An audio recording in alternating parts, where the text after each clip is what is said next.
Conta-nos Neio Lúcio, espírito, pela psicografia de Chico Xavier. Neio Lúcio, para quem não sabe, algumas explicações. Foi um pedagogo, professor, pessoa dedicada à área de educação, à organização da educação no estado de São Paulo. E ele deixou um livro chamado Alvorada Cristã. Não sei se vocês conhecem, pela psicografia do nosso querido irmão Chico Xavier. Está trabalhando até hoje, né? Ele sempre trabalhou em prol da humanidade.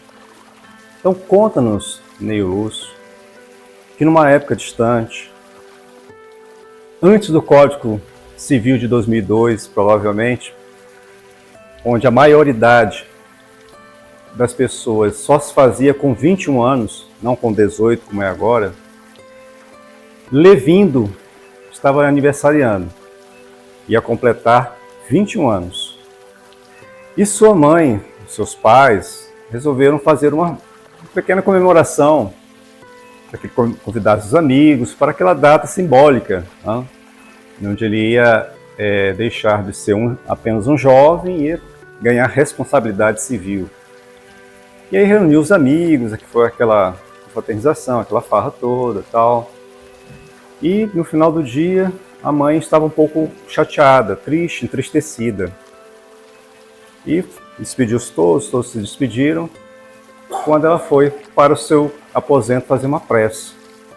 Ela estava muito preocupada com Levindo, porque desde a infância, para ele ir para a escola era um sacrifício. Ele não gostava de estudar e ela teve muita dificuldade para levá-lo para a escola. E os bons conselhos que os pais davam, ele ignorava todos. Não queria saber de nada, só de brincadeiras, só de jogos. E a infância e a mocidade dele passou na ociosidade. E ela já notava que ele despertava interesse para as drogas, para os vícios. E naquela data, onde ele completaria a sua maioridade, entraria na maioridade civil, seria plenamente capaz e responsável pelos seus atos, ela estava aflita, porque ele não queria saber de trabalho. E naquela noite, então, ela resolveu fazer uma prece, mais sentido do que as preces que ela já vinha fazendo, devido à data, né? Isso, as datas, os aniversários, nos comovem, né? Modificam, nós ficamos muito sentimentais, principalmente nós brasileiros. Então, ela rogou a Jesus, pediu que protegesse a juventude do seu filho, que ele desse novo rumo, que ajudasse ele a encontrar um rumo melhor, porque temia pelo seu futuro. E naquela noite sua prece foi ouvida com grande força. Então, do plano espiritual enviaram um mensageiro, um espírito, para orientar Levindo. E Levindo, então, assim que ele adormeceu, ele despertou, levantou-se no mundo espiritual. Como vocês sabem, quando o corpo dorme, o espírito ele se emancipa, ele deixa o corpo físico. E muitas vezes vai ter relação com os encarnados e com os desencarnados que também estão vivendo fora do corpo. E aí ele defrontou, aquela pessoa bateu na porta, ele foi atender, né, em espírito. E aí, pois não, senhor. Ah, o senhor Levindo? Sim, sou eu. Pois bem. E estava com um grande papel na mão. O senhor mora aqui, eu vim lhe apresentar a conta. Nossa, que conta? Olha, o senhor, desde o seu nascimento até hoje, muitos seres foram sacrificados, morreram para o senhor estar aqui hoje. 10 bovinos foram sacrificados para sustentar a tua vida.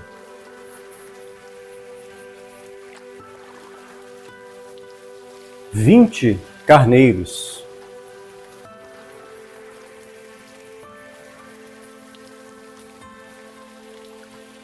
50 suínos.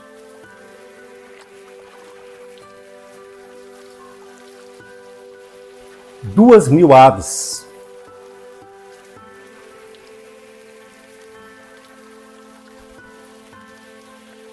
Três mil peixes de todas as espécies. E em torno de 60.000 vidas do reino animal, entre legumes, verduras, raízes, tubérculos,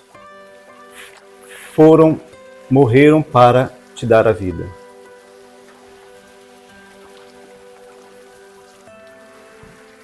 A letinha está começando a falhar. Em média ponderada, Levino, você bebeu, durante esses primeiros 21 anos de sua vida, cerca de 3.000 litros de leite.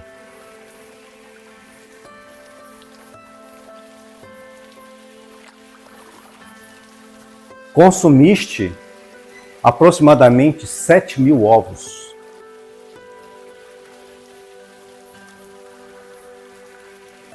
E foste servido por mais de 10.000 frutas.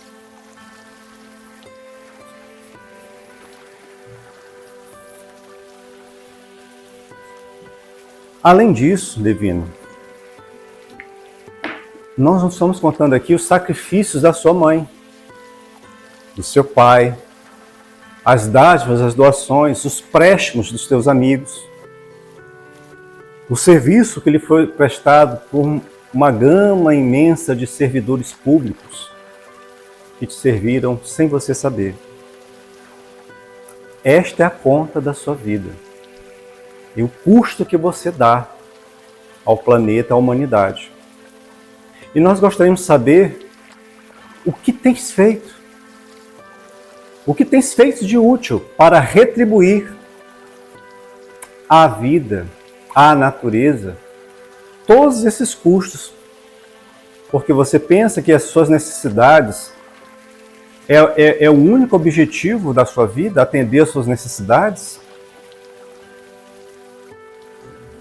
Então, e aí ele foi levado, né, até a porta da casa para ver a rua e observou um desfile de todos os animais que ele havia consumido durante a vida dele. Passaram um cortejo pela rua, aquela manada dizimada, né? Aquela devastação toda que ele tinha promovido até então. E aí ele passou. Olha, não vivas na ociosidade, fuja da preguiça. E ali ele acordou, ali assustado, né, com aquela cena. De manhã, já era de manhã, e ele procurou a mãe. Mãe, me arruma emprego, mãe, preciso arrumar emprego, preciso fazer alguma coisa. Ah, mas o que foi, meu filho? Que coisa boa, que alegria. Você levantou assim, mas o que aconteceu? Aí ele contou o sonho e tal. Falou, mãe, essa noite eu vi a conta da minha vida. Então essa reflexão feita pelo nosso irmão Neio Lúcio, da vida do Levino, nos faz interrogar. E a nossa conta? Quanto nós custamos ao planeta? Aos nossos familiares, aos nossos amigos? À vida, a Deus? Qual é o custo? Quanto é gasto para nos sustentar, para nos dar o sustento? Em 21 anos dessa pessoa aqui, que pode ser a vida de muitos de nós, né? Alguns não comem carne, são vegetarianos, mas consomem muitas vidas vegetais, né? Em compensação, aqui deve ser o triplo ou quádruplo de vegetais, né? Mas assim, é uma conta grande. Nós somos suportados, sustentados pelos seres, não só do ponto de vista material, sem falar dos litros de água, né? Falou aqui dos litros de leite. Quantos litros de água? Se leite foram 3.000, bota uns 10 vezes aí, né? 10.000 litros de água. 20.000 litros de água. Banharmos, lavar os alimentos, etc. Então, para sustentar uma vida como a nossa, é muito recurso, né? E aí a pergunta, e nós? Como é que nós pagamos essa conta? Como é que a humanidade paga isso? Então muitas pessoas começaram a se preocupar com isso. Há muito tempo atrás já vem se preocupando. Mas um dos primeiros que fizeram isso de uma maneira científica, que nós temos estudado, foi o Thomas Malthus. Thomas Robert Malthus, que viveu entre o século XVIII e XIX. Em 1903, 1906, se eu não estou enganado, ele lançou um ensaio acadêmico, onde alertava da questão da grande quantidade de pessoas, do crescimento populacional desordenado que se vivia no início do século XIX, pós-revolução industrial. Né? As pessoas tinham migrado para as cidades, aquele boom econômico. Então aí ele ficava, olha, se a nossa população continuar crescendo da maneira que cresce, né, com uma velocidade maior do que o crescimento da nossa produção de alimentos, de víveres, etc., nós vamos ter miséria e fome no mundo. A gente tem que fazer alguma coisa, porque a nossa produção não consegue, de recursos, não consegue acompanhar o crescimento populacional. Naquela época nós éramos quantos bilhões? 1 bilhão de pessoas no mundo, no início do século XIX. Hoje somos quanto? 8 bilhões.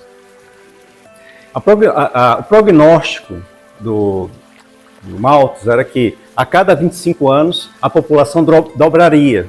Isso não ocorreu. 1 bilhão para 8 bilhão, a cada 25 dobraria, não ocorreu. E não ocorreu graças ao quê? Graças aos estudos dele e de outros que vieram. Porque começaram a se organizar. Então vamos produzir mais. E depois veio o quê? Veio uma série de evoluções tecnológicas na área da agricultura, na área social, na área médica, no planejamento familiar. Houve o advento de medicamentos anticonceptivos, técnicas anticonceptivas. A mulher começou a ingressar no mercado de trabalho e aí a preocupação dividiu-se entre o lar e a fábrica, o mercado, as indústrias. Então, uma série de quesitos, de questões sociais começaram a surgir. E aí, vamos dizer assim, as teorias de Malthus, vamos dizer assim, as profecias científicas não se cumpriram, pelo menos totalmente. E assim foram novas teorias surgindo, falando a respeito disso, mas é preocupante. Então, o alerta que ele deu fez com que a sociedade começasse a se preocupar com essa questão. Então, naquela época, com 1 milhão de pessoas, 1 bilhão de pessoas, existiam aquelas preocupações. E hoje, com 8 bilhões? Alguns cálculos, agora com a ciência, né, da geografia, da demografia, que foi fundada por Malthus, a ciência da demografia, o estudo das populações, as estatísticas, né, no campo da estatística também. Hoje, de acordo com o consumo que nós temos hoje na Terra, o nosso padrão de consumo mundial, né, isso mundial, a gente vai ver que tem algumas diferenças. Cada comunidade, cada país tem o seu. Mas, em média, a Terra hoje, ela consegue sustentar bem cerca de 4,5 bilhões. Somos 8. Bem, ela sustenta 4,5 bilhões. Então, esse é sinal que uma parte, 3,5 bilhões, estão passando por alguma agrura, algum aperto. E onde mais que aperta quando tem uma população tão grande e recursos são escassos, não dá para todo mundo? É na questão da alimentação, né? Habitação, etc. Mas principalmente a questão de alimentação. Mas Kardec, naquela época, lá no século XIX, fez uma pergunta para os espíritos.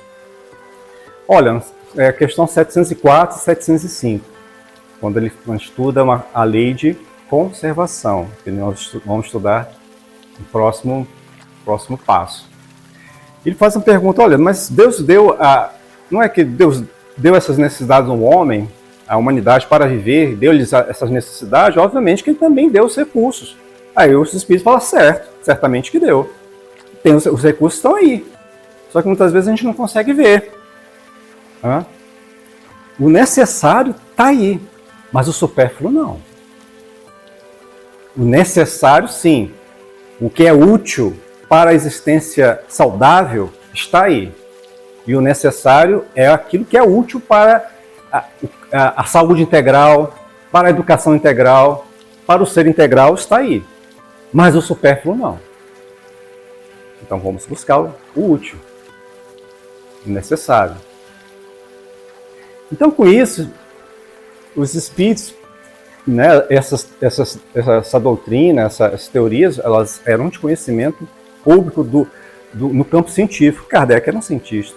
Ele sabia o que estava perguntando. Os espíritos, olha, não se preocupe. A todos os tempos, Deus provê, a natureza provê. A gente aqui não sabe ler, sabe entender, não compreende. A palavra que ele fala, o verbo é não compreende. E a gente não compreende mesmo. A gente não sabe, por exemplo, que existem plantas nativas daqui do Brasil que são muito superiores às leguminosas trazidas da Europa e da Ásia, como a alface, a couve, etc., que não são nativas aqui do Brasil. Não são do nosso bioma. Uma que a gente conhece, que eu já estudei, que nós já estudamos, chama-se Ora pronobis. Está aqui, ó. Aqui, ó. A gente tem plantado aqui. Mas muito mais nutritiva do que couve, espinafre, alface, etc. Está aqui. Nasce igual o mato. Não precisa nem molhar. Aqui a gente serve no nosso lanche, né? Nós servimos aqui e aprendemos. Não precisa a gente ir no mercado comprar algo cheio de agrotóxico. O brasileiro, em média, ele toma 5 litros de agrotóxico por ano na comida. Na verdura, no arroz, no feijão, na carne, não sei o quê. Tudo, nas frutas. 5 litros, em média. Uns mais, outros menos. Quem consegue plantar a sua horta, etc. Quem consegue comprar alguma coisa de alguém que plante sem agrotóxicos, geralmente chamado de produtos orgânicos, tem uma saúde melhor. Né? Pois bem, então, a terra dá. A gente tem que saber compreender. Outro dia, eu conversando com uma pessoa da área da alimentação, da agricultura, o Matheus, né? Ele me falou, olha, Sérgio, o deserto, no Saara, está virando um celeiro. Vai virar um celeiro de produção agrícola. Mas como assim? Porque os nutrientes estão todos lá. É só acrescentar alguma coisa. Só acrescentar água, tal, alguns nutrientes. É fértil. Torna-se fértil. Já existe a técnica. Falei mesmo, já foi floresta lá. Os nutrientes estão todos lá, dormitando. Dormindo lá, esperando alguém ir lá produzir. E já estão fazendo. É só misturar determinadas sal, alguma coisa assim, os nutrientes básicos, colocar alguns micro-organismos que a terra vai produzir. Já se sabe disso. Falei, caramba, nós temos muitas fronteiras ainda.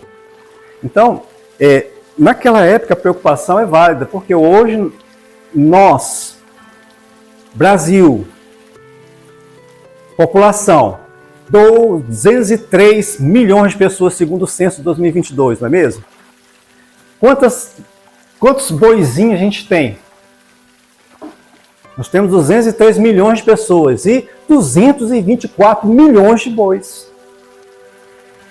Uau! Nós somos o 4º maior país produtor e exportador de vegetais, de grãos no mundo. Primeiro, China. Segundo, Índia. Terceiro, Estados Unidos. Quarto, Brasil. Quinto, Rússia. Dados agora de 2022. Alguém passa fome no Brasil? 10 milhões de pessoas. Em risco alimentar moderado, cerca de 20. Desculpe, severo, risco alimentar severo, ou seja, eu como hoje, mas eu não como amanhã. Mas também não sei se eu vou comer daqui a 3 dias. Risco alimentar, de segurança alimentar, né? Severo. E mais de 70 70 milhões de risco alimentar moderado. O que é isso? Eu vou comer hoje só arroz. Ou vou comer hoje só milharina. Vou comer hoje só feijão, porque é o que tem. Eu como, mas eu só como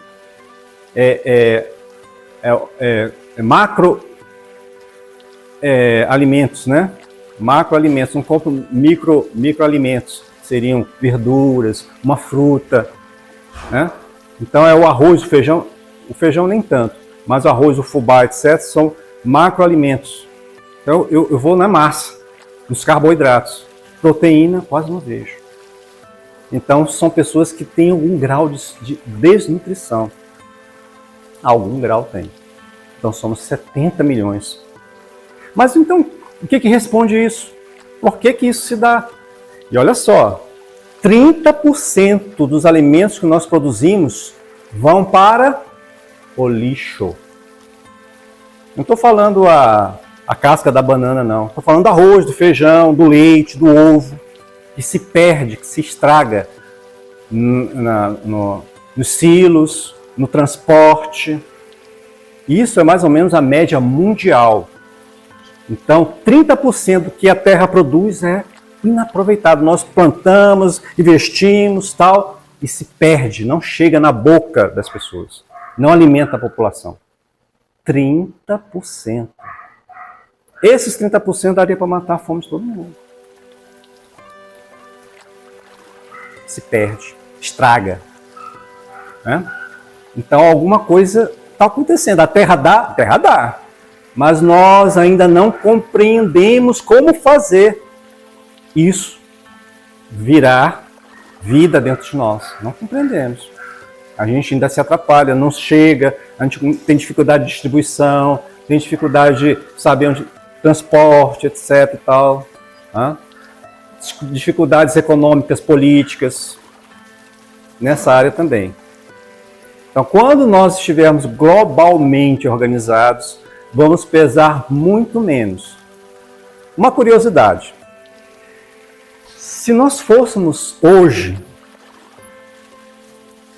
verificar qual é a capacidade de sustentação da vida, nós sabemos que hoje nós temos capacidade de sustentar 4,5 bilhões de pessoas bem, mas já somos 8. Se tivéssemos o mesmo, isso vai um país para o outro, que muda é o seguinte, como fazemos para, qual é o nosso ritmo de vida, como é o estilo de vida nosso? De acordo com o nosso estilo de vida, nós vamos ter, a Terra atende até determinado ponto. Por exemplo, se nós fôssemos americanos, estivéssemos na América do Norte, aqui fosse os Estados Unidos. Sabe qual é a capacidade hoje da Terra atender aos consumidores, de pessoas, consumidores tipo americano, americano do Norte, norte-americano? 1,5 bilhões.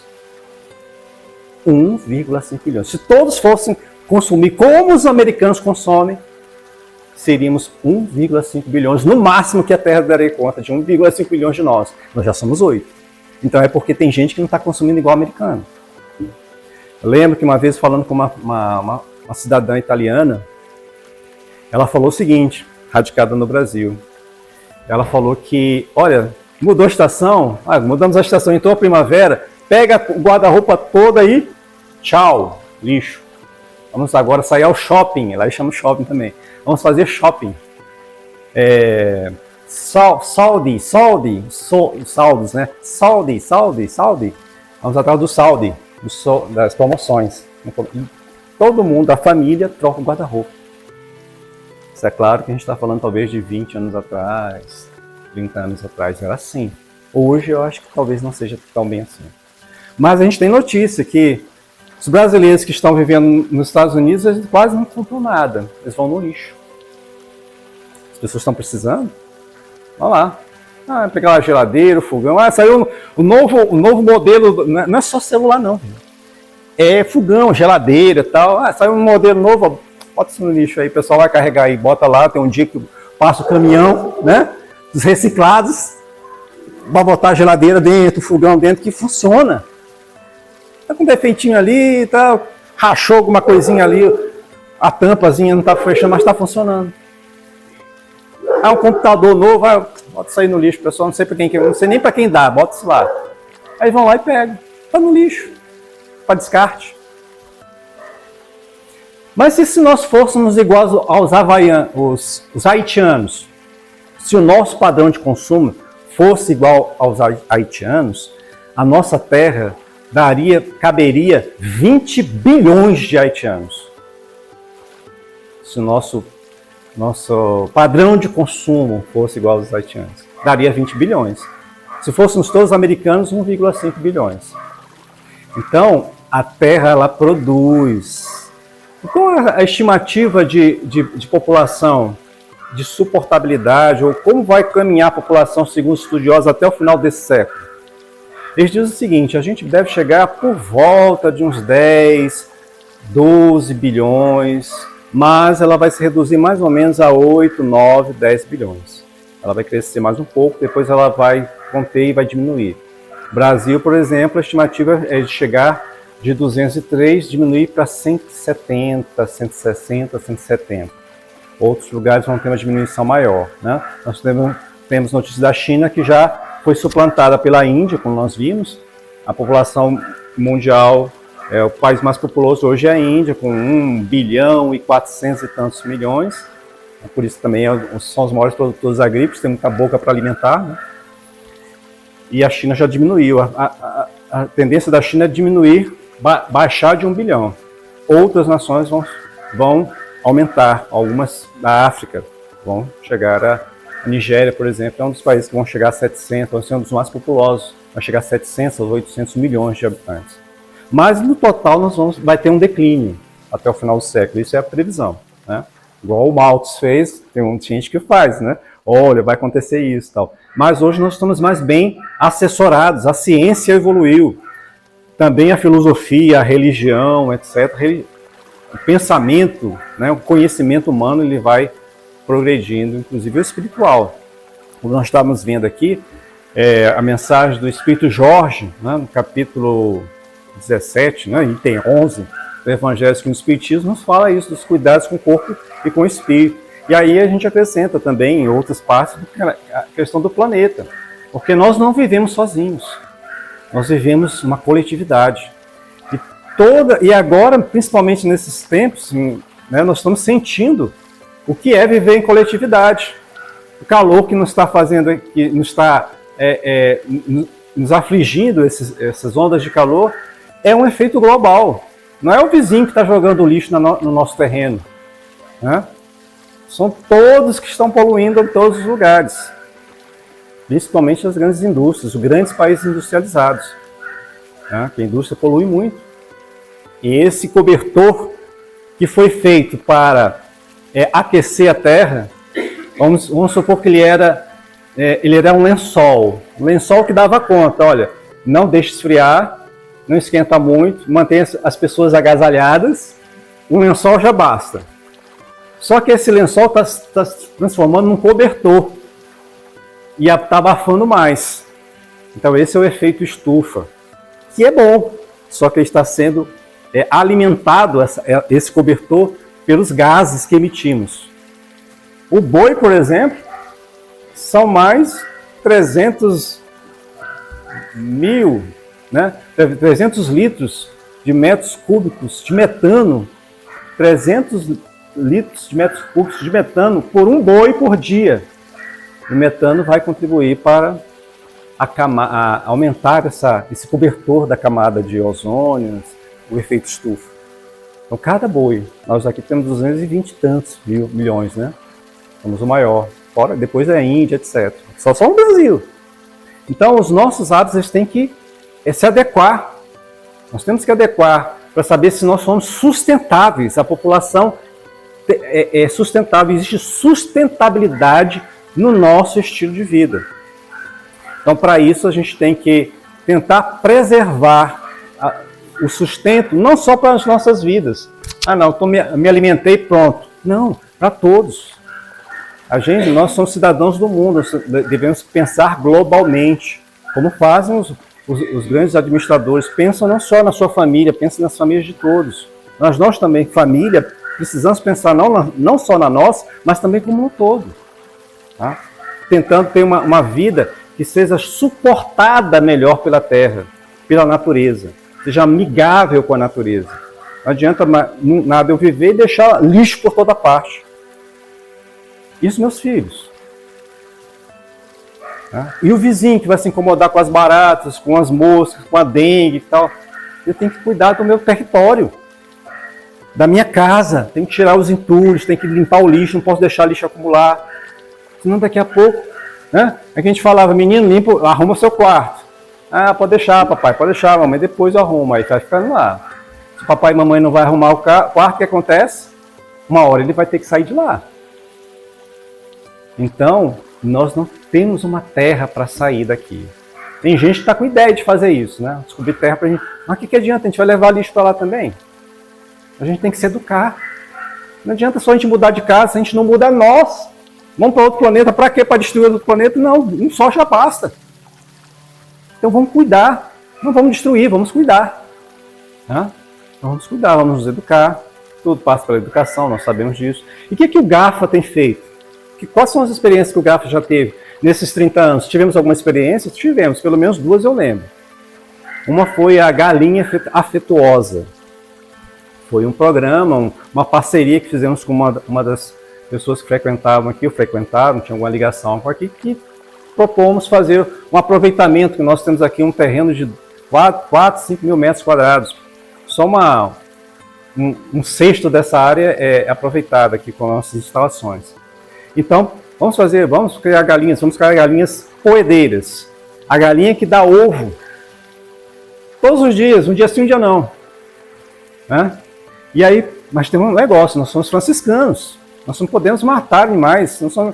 São Francisco foi eleito pelo Papa João Paulo II em 1979 para ser patrono dos animais, patrono dos ecologistas. O Papa Francisco, em 2015, lançou uma carta chamada Laudato Si, falando da importância do homem, da natureza, estamos todos integrados, formando uma grande rede de filhos e filhas de Deus, até os nossos irmãos animais, as plantinhas, como fazia São Francisco. Então o Papa Francisco, seguindo a tradição do seu nome, trouxe o Louvado Sejas, Laudato Si em italiano é Louvado Sejas. O Cântico das Criaturas, inspirou-se no Cântico das Criaturas, escrito por São Francisco. São Francisco escreveu o Cântico das Criaturas. O hino de São Francisco que nós conhecemos não foi escrito por São Francisco, foi inspirado na vida dele, belíssimo. Mas o Cântico das Criaturas foi escrito por São Francisco. Nós temos aqui, cantamos sempre. Tá? Então nós, como GAFA, Grupo da Amizade Francisco de Assis, não poderíamos sacrificar animais. Então a proposta era o seguinte, beleza, galinha para colocar ovo, criada solta aqui nesse mato aqui para elas nos ajudarem a baixar o mato, beleza. Os ovos, quando nós mandamos testar, cada ovo que foi produzido aqui, um ovo tinha 3 vezes mais proteína do que um ovo que a gente compra aqui de granja no supermercado. Isso que nós mandamos testar em laboratório 2 vezes. Falei, tá certo mesmo? Tá certo. Então 15, 16 gramas por ovo de proteína, é isso mesmo. Falei, caramba, essas galinhas estão comendo muito. Continuamos, tal. Aí a galinha começava a entrar no estágio, né, os planos eram esses. Estágio que não é tão produtiva. O que a gente faz com a galinha? Vai matar? Não pode. O que a gente vai fazer? Adote um pet. Adote um pet. Então, vamos adotar o pet. Você adota cachorro, adota gato, adote a galinha. A galinha vai comer as baratinhas na sua casa. Ela vai capinar o seu terreno de graça. Você dá lá um arrozinho para ela, bota uma raçãozinha e tal. Ela vai te dar ovo dia sim, dia não. Talvez ela falhe uma vez ou outra, mas ela vai te dar ovo. Ela foi bem nascida, foi bem cuidada. Mas você tem que fazer um termo de responsabilidade que você não vai comer. Mas por que eu não posso comer a galinha? Eu estou com fome, não vou comer a galinha. Amiga, a galinha dos ovos de ouro. É a galinha dos ovos de ouro. Você vai matar a galinha dos ovos de ouro? Pensa bem. Você vai ter fome hoje. Aí você mata a galinha e come. Todo mundo comeu a galinhada. Aqui para casa, pessoal, comer a galinha. Vou assar uma galinha que maravilhosa que eu ganhei aqui do GAFA. Tudo bem. No dia seguinte, o que você vai comer? Você já comeu ontem. Cadê a galinha para botar ovo? Não tem. Ela vai te colocar ovo durante anos seguidos. a quantidade de proteína que ela vai te fornecer pelo ovo é como se ela vai produzir, é como se você estivesse comendo 50 galinhas. E você vai cessar a produção. Não faça isso, tenha dó, né? Tenha dó. Mantenha a galinha, leve duas, porque uma põe um dia, outro põe no outro. Você vai ter sempre um ovinho. É um, mas vai complementar com o outro. E cada ovinho desse aqui, se ela for bem alimentado, vale mais que um ovo do mercado. Então foi uma das experiências que nós tivemos, né? Houve uma descontinuidade no projeto e as coisas caminharam. Bom, outra lembrança que eu tenho desses 30 anos de sustentabilidade, de fazer com que as coisas caminhem e garanta o futuro das pessoas, a continuidade dos recursos brotando e brotando e brotando, foi o reuso, o reaproveitamento dos copinhos de requeijão, de plástico, porque antigamente nós usávamos canecas de plástico, foram estragando, substituímos por copos descartáveis, né? E depois, mas espera aí, copo descartável vai para a natureza, estraga, polui, fica não sei quantos anos aí no lixão. Então vamos pegar esses copinhos de plástico duros, só ir lavando, porque são mais resistentes do que esses descartáveis, né, de polipropileno, se não me engano. Poliestireno, tem poliestireno e polipropileno. Poliestireno é mais tóxico ainda, porque se você bota bebida quente sobre o copo descartável de poliestireno, ele começa a poluir o alimento e são de alimentos cancerígenos que você vai ingerir, um cafezinho, um chá. Então, se for um copo descartável de polipropileno, geralmente tem as letras PP, eles já são resistentes ao calor. Então, esses elementos não vão passar para a bebida, se forem quentes, né? Frio não tem problema.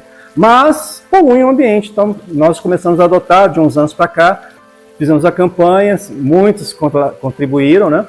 Dando os copinhos de requeijão, a gente lavava tal, higieniza e está aí, ó, anos e anos servindo. Tá? Então, foi uma outra experiência de sustentabilidade.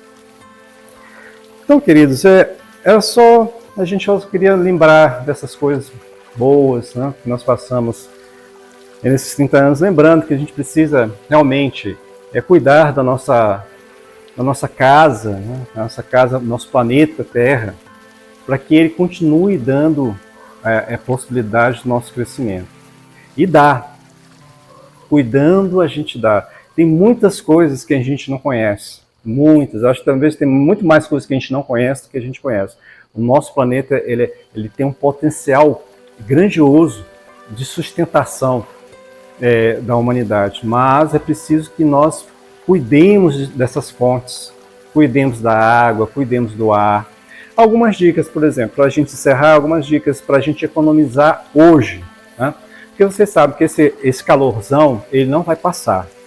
Pode diminuir uma hora ou outra, mas a tendência dele é aumentar um pouco e a gente vai ter que se adaptar. Enquanto as soluções não começam a fazer efeito, a gente tem que mudar o nosso comportamento, ok? Então, por exemplo, se você dirige um carro, você já observou que no trânsito existem umas placas que são brancas com umas bordas vermelhas com o número de quilometragem escrita neles. 40, 60, 80, 100, 120. Isso significa o quê? Que aquilo ali é a velocidade máxima que você pode alcançar naquela via, naquela estrada, naquela rua. Muitos entendem como velocidade mínima. Se é 60, ele vai 60 para cima. Se é 80, ele vai 80 para cima. Se é 100, ele vai 100 para cima. Não, aquilo é máxima. Então, se você tiver o controle emocional, controlar a ansiedade, a gente sabe que o brasileiro é ansioso, já está provado isso. A população brasileira é ansiosa. Se a gente conseguir manter-se nesse limite, com certeza a gente vai poupar de combustível, seja lá qual combustível for do seu carro, cerca de 20 a 30% de economia no final do mês. É bom. Isso a gente vai poupar, né? O dinheiro vai ficar no bolso para a gente se alimentar, pagar as contas, e ainda vai poluir menos a atmosfera, o nosso ar, porque a combustão, a queima desses combustíveis no nosso carro polui, causa esse calor. Nós temos então outra alternativa, aí é mais onerosa, mas é mais amigável com o ambiente. Usar nossos carros, muitos deles são flex. Use álcool, use etanol. Principalmente nós que moramos aqui no estado de Goiás, trabalhamos aqui, temos a questão do etanol um pouco mais barato que em outros lugares, como em Brasília, por exemplo. Compensa mais colocar o etanol, mas a manutenção do carro pode aumentar um pouquinho, mas olha só, você vai estar o etanol, no ciclo do etanol, desde a plantação da cana, do milho, etc., até ele virar etanol e para a atmosfera, o dióxido de carbono, que é isso que polui, né, tanto o álcool quanto dos combustíveis fósseis, que vai poluir isso aí, aumentar esse efeito, vai diminuir, porque o etanol, o que ele polui, o dióxido de carbono é capturado pela cana. Ele captura a cana para ela crescer, ela precisa disso. Ela consome o dióxido de carbono, então não fica no ambiente. Percebe? Enquanto os combustíveis fósseis, a gasolina, o diesel, não. Captura um pouco, mas muito também se perde. Tá? Então é uma matriz que nós temos, uma coisa brasileira, boa, exaltada no mundo todo. Tá? Eu acho que era isso, né? A questão dos combustíveis, isso você vai sentir rapidamente, né? Vai melhorar muito. Existem outras dicas que a gente poderia dar, mas vocês podem pesquisar, que vocês vão encontrar coisas pequenininhas que a gente muda no nosso dia a dia, quase sem sentir, e que produz um efeito muito bom para a coletividade. Então, queridos, era isso. Vamos cuidar do nosso planeta. Desejamos, então, nesse mês franciscano, uma boa reflexão sobre essas questões, né, que agora vão cada vez mais chamar a nossa atenção. E existem muitas coisas boas também sendo feitas. Outra coisa a gente pode fazer, plantar árvores. Plantar árvores, nós vamos capturar esse calor, vamos tirar esse dióxido de carbono do ambiente e as plantas vão se alimentar dele, é um excelente filtro. A gente tem notícias aqui que em alguns lugares, por exemplo, nós tivemos aqui, e lá na chácara, numa chácara aqui na Redondeza, lá a temperatura está pelo menos uns 2, 3 graus abaixo, nesse calorão. Né? Isso é medido em cidades como Rio de Janeiro, tem bairros lá que a diferença chega a 10 graus. Então são 2 dicas muito boas aí para nós fazermos daqui por diante, plantarmos mais. Tem um jardim, às vezes o quintal todo cimentado, quebra um pouquinho do cimento, tira um pouco do piso, deixa a terra respirar, plante umas plantinhas, passa um canteirinho ali de algumas flores, algumas verduras, uma cebolinha, já vai estar contribuindo, é uma coisa mínima, mas vai estar contribuindo para diminuir o calor. Tá? Muito ok, então nós agradecemos a todos que assistiram a palestra e agora vamos continuar aqui, né, nos nossos estudos. Assim seja.